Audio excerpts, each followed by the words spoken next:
Diplomasi de yürüyor, sıcak saha da yürüyor. Şu soru sorulabilir. İran dur derse Yemen'de Husiler durur mu?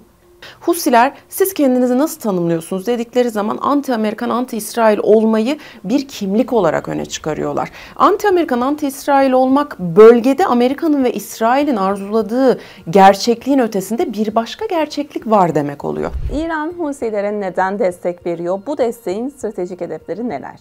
Onlarca yıla yayılan bir geçmişi var tabii aslında bunun. Şimdi kimlik bazında baktığınızda ilk akla gelen Husilerin de Şiiliğin bir alt kolu olan Zeydi mezhebinden olması belki akla geliyor.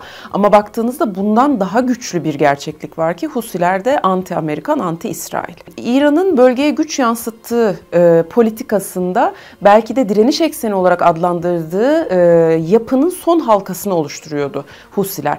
Fakat şu da bir gerçek ki bu ilişki dün kurulmadı. Yani aslında 15 yıl, 25 yıl, 35 yıl hatta Hümeyni dönemine kadar dönen kökleri olduğunu biliyoruz Husilerin. Ama Husilere baktığınızda, odaklandığınızda Husiler Yemen'in organik bir yapısı olarak Osmanlı dönemine kadar bir kökü olduğu görülüyor. Dolayısıyla şimdi bir stratejik işbirliği var. Bunun bir kısmını vekil güç olma noktası oluşturuyor ama Tahran'dan gelen açıklamaya bakarsanız vekil güç diye bir şey yok. Husiler kendileri için, Yemen için orada varlık gösteriyorlar şeklinde söylüyor Tahran. İran'ın desteği olmasaydı bu kadar güçlü olabilirler miydi?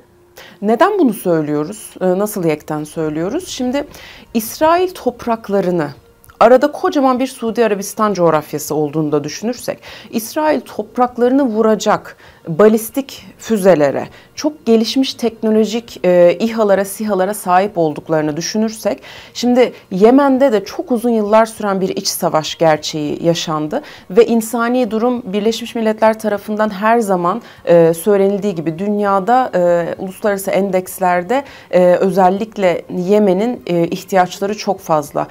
Temel temiz gıdaya erişimde, çocukların işte hastalıkların durumunda. Şimdi o noktada baktığınız zaman tabii ki İran'dan bundan yıllar öncesine dayanan bir teknoloji transferi, bir silah verilme durumu olduğunu görüyorsunuz.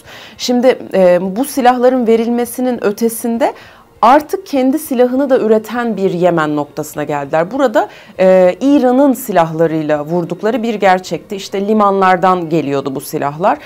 Fakat şöyle de bir gerçeklik var. Özellikle devrim muhafızlarının, yani İranlı uzmanların gözetmenliğinde, işte desteğinde orada bir akıl ve işte bu konularda da bir yönlendirme yapıldığı da bir gerçek. Ama şimdi Husiler artık kendi silahlarını kendileri üretiyorlar yer altındaki tesislerinde. Husiler siz kendinizi nasıl tanımlıyorsunuz dedikleri zaman anti-Amerikan, anti-İsrail olmayı bir kimlik olarak öne çıkarıyorlar. Anti-Amerikan, anti-İsrail olmak bölgede Amerika'nın ve İsrail'in arzuladığı gerçekliğin ötesinde bir başka gerçeklik var demek oluyor. Bu coğrafyanın insanları için bu bölgede politikalar güdülmesi, biz de buradayız demek oluyor aslında. Yani şu örnek bence çok açıklayıcı olacak. Yemen'deki insani krizden bahsettik. BM'nin bu noktada her zaman konuyu öne çıkardığından bahsettik. Dünyanın en gelişmiş demokrasileri tırnak içerisinde, dünyanın en gelişmiş silah sistemlerine sahip devletleri, Amerika, İngiltere başta bir koalisyonla refah muhafızları, 10 küsür devlet bir araya gelip Yemen'i defaatle bombaladılar. Sivilleri bombaladılar. Yani 24 saat içinde bir araya gelip bu operasyonu gerçekleştirdiler. Neden? Nasıl? Nasıl bu kadar çabuk ve kolay harekete geçebilirler? Dünyada bu kadar kriz var, bu kadar çatışma, karşılaşma var. Çünkü neden? Yemen anti-İsrail'im diye bağırıyor. Tel Aviv'i ve İsrail topraklarını füzelerle vuruyor ve şunu söylüyor. Gazze'de Gazze'lilerle, Hamas'la tamamen bir ateşkes olmadığı müddetçe biz Filistin için vurmaya devam edeceğiz diyor.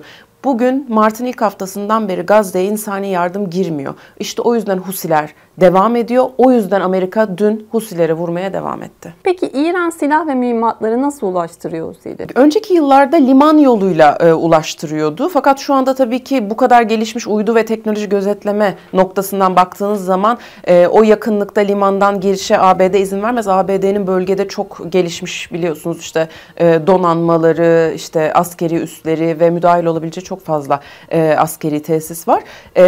Doğrudan sıcak karşılaşma içine girdiklerini de görüyoruz aslında. Hatta geçtiğimiz günlerde bir Amerikan F-18 uçağıydı yanlış hatırlamıyorsam. Husiler sebebiyle gemiden düşüyor ve bu kadar büyük milyon dolarlık bir kayba uğruyor Amerika Birleşik Devletleri.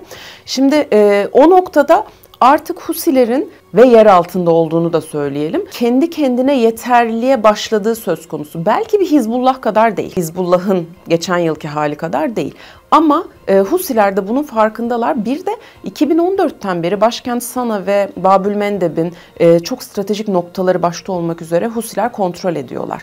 Yani Yemen'de de facto bir Husi gerçeği var 11 senedir.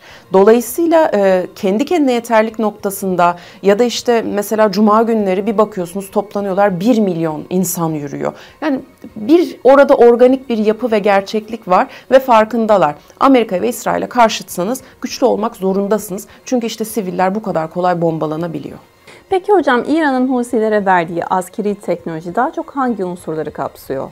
Yani füze mi, SİHA mı, ne? İsrail'i vurma noktasında balistik füzeleri, SİHA'ları çok kısa sürede işte o 2000 kilometrelik Suudi Arabistan sınırını aşabilen teknoloji olduğunu gördük.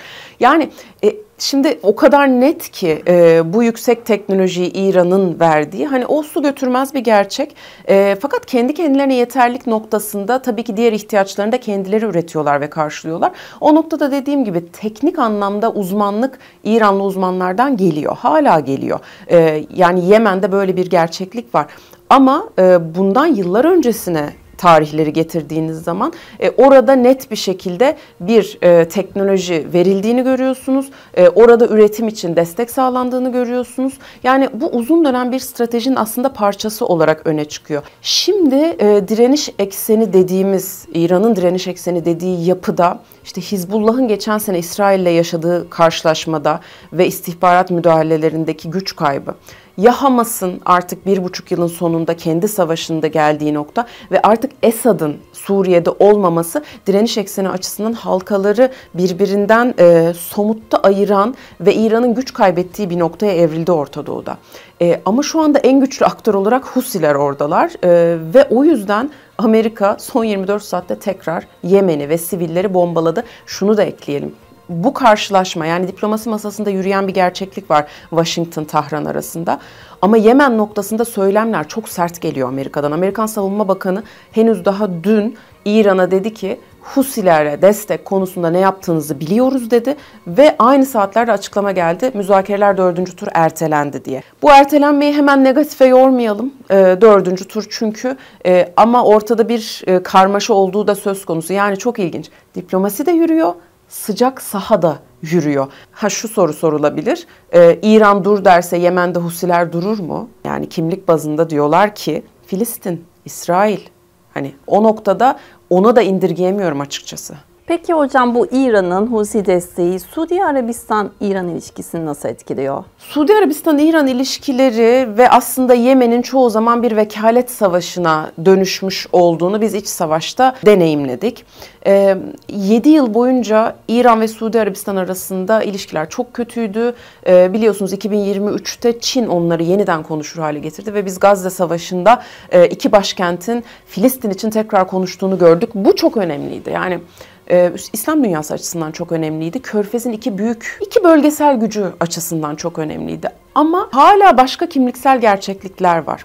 Hala Suudi Arabistan savunma sanayi, silah sanayi anlamında ABD'ye %100 bağımlı. Hala İran Amerika ile nükleer müzakerelerde oturuyor, görüşüyor, diplomasi konuşuyor ama yani İran'da bir rejim değişikliği yok, bir Amerika'ya karşı bakış değişikliği yok. Dolayısıyla biri bu kadar şiddetli Amerikan karşıtıyken öbürü bu kadar şiddetli Amerikan müttefiki. Ancak bu olabilir. Yani kimliksel bazda aynı olacaksınız, benzer olacaksınız diye bir şey yok. Günün sonunda bu sizi sadece dost yapmaz. Ama hepimiz farklı devletleriz, farklı özellikteyiz. Dolayısıyla Yemen'in de facto olarak bir bölümünü Suudi Arabistan destekli koalisyon güçleri, bir bölümünü de İran destekli Husiler kontrol ediyor. Hatta 3 parça de facto bir yapı söz konusu. Ama birazcık şöyle perspektifi geriye çekip de bakarsak, dünyanın en stratejik su yolları, ticaretin kalbi, bütün deniz taşımacılığının ve enerji hatlarının, enerjinin geçtiği bir noktada Yani Husilerin orada yaptığı ve varlık gösterdiği, bayrak gösterdiği nokta ne kadar rahatsız edici ki Amerika her gün bombalıyor. Genele baktığımızda İran'ın uluslararası imajını nasıl etkiliyor bu destek? Biliyorsunuz İran 45-46 yıldır ambargo ve yaptırımlarla yaşıyor ve bunun bir kısmı, büyük ve kayda değer bir kısmı nükleer çalışmaları sebebiyleydi. Fakat şimdi bu kadar uluslararası düzene aykırı bir şekilde şimdi Husiler ne diyorlar? Biz İsrail'e destek olan gemilere müdahiliz diyorlar. Fakat şimdi uluslararası deniz taşımacılığı da bundan etkileniyor. Çünkü o riski göze alamıyorlar, maliyetler artıyor ve birçok şey oluyor. Ve belki de bu yüzden Hollanda'sı, Kanada'sı, Avustralya'sı bu refah muhafızları operasyonuna katılıp Amerika ve İngiltere ile destekle Yemen'i vuruyor. Çünkü hepsinin denizden gelen o şeylere ihtiyacı var ve tedirginlik içerisinde oldular bu gerçeklikle. Şimdi o noktada Yemen'de Husilerle İran'ın desteği, Birleşmiş Milletler açıklamalarına baktığınız zaman bu gerginliğin durması gerekiyor. Yemen'deki insani krizin çözülmesi gerekiyor. Sert güçle Yemen'e müdahale olduğu zaman özellikle insanlar açısından bu zor bir duruma evriliyor. Tansiyon nasıl düşecek? Görüyorsunuz ki BM temsilcileri de gidip İran dışişleriyle görüşüyorlar. Çünkü orada de facto bir Husi gerçeği var, Husiler var. Husilerin de en büyük destekçisi İran olduğu için bir muhatap gibi paylaşım ve destek noktasında oraya gidiyorlar. Yani açık kaynaklarda bunu söylüyor zaten. Yani işi bu noktaya kadar İran olmasaydı gelir miydi? Bu kadar teknolojik silah düzeyinde gelir miydi? Gelmezdi. Ne olurdu? Yemen'de iç savaş sonunda de facto ortaya çıkan bu yapı belki de başka türlü ortaya çıkardı. Ve sular belki durulurdu. Ama bunların hepsi belki. Yani şu an bunu net olarak söyleyemeyiz. Birleşmiş Milletler'in tepkisi nasıl peki bu desteğe? Şimdi BM yapısı gereği bütün tabii sorunları ve ataletiyle yine de orada insani endekslerdeki olumsuz duruma hep işaret ediyor. Sivillerin öldürüldüğü noktada yani bunu birincil sıraya alıyor ve bu noktada gerginliği çözmek için bir şeyler yapmaya çalışıyor. Yemen'le ilgili özel bir temsilci var. Konuyla ilgilenen işte çocuklar olsun, insani durum olsun, gıda noktası, Dünya Sağlık Örgütü. Hepsi kendileri ayrı ayrı uzmanlık alanlarıyla Yemen'de faaliyet gösteriyorlar ve varlar. Ama Yemen'deki durum ne kadar güvende ve iyiye doğru gidiyor?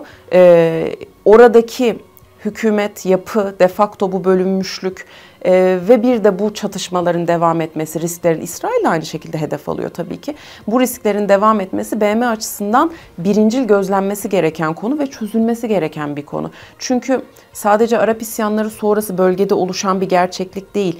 Dünya kriz ve çatışma bölgelerinde uzun yıllardır Yemen'in ihtiyaçları bakımından çok önde geldiğini ve sorunlar olduğunu biliyoruz. Son olarak hocam, Husiler İran'ın bölgesel vekili mi yoksa daha bağımsız bir yapı mı? Bölgesel vekili deyip nokta koyamam. Organik yapı olması sebebiyle, bir kökü olması, sahada milyon insana ulaşabilen bir arkası olması sebebiyle ve hatta geçtiğimiz haftaydı sanırım doğrudan Husiler Amerika'ya gerekirse 8 milyon insan olarak Amerika'ya karşı koyacağız şeklinde net bir açıklamada bulundular. Yani biz halka açık toplandıkları zaman onların ne kadar kalabalık olduğunu ya da işte askerlerinin işte Husilerin yapı olarak nasıl bir yapı olduğunu görebiliyoruz. Dolayısıyla evet İran'a muhakkak ki teşekkür ediyorlardır aldıkları o silah ve teçhizat bakımından ya da şu anda bu kadar seslerini duyurmak anlamında.